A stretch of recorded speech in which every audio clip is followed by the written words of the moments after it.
Semua ni kita belajar hari ni, banyak tak? Tapi senang tak?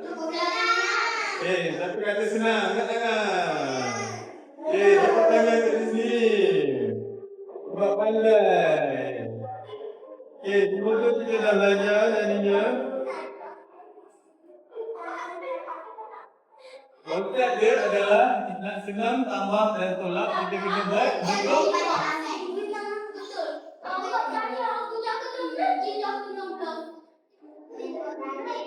Nak tambah tolak senang, kita biar dulu.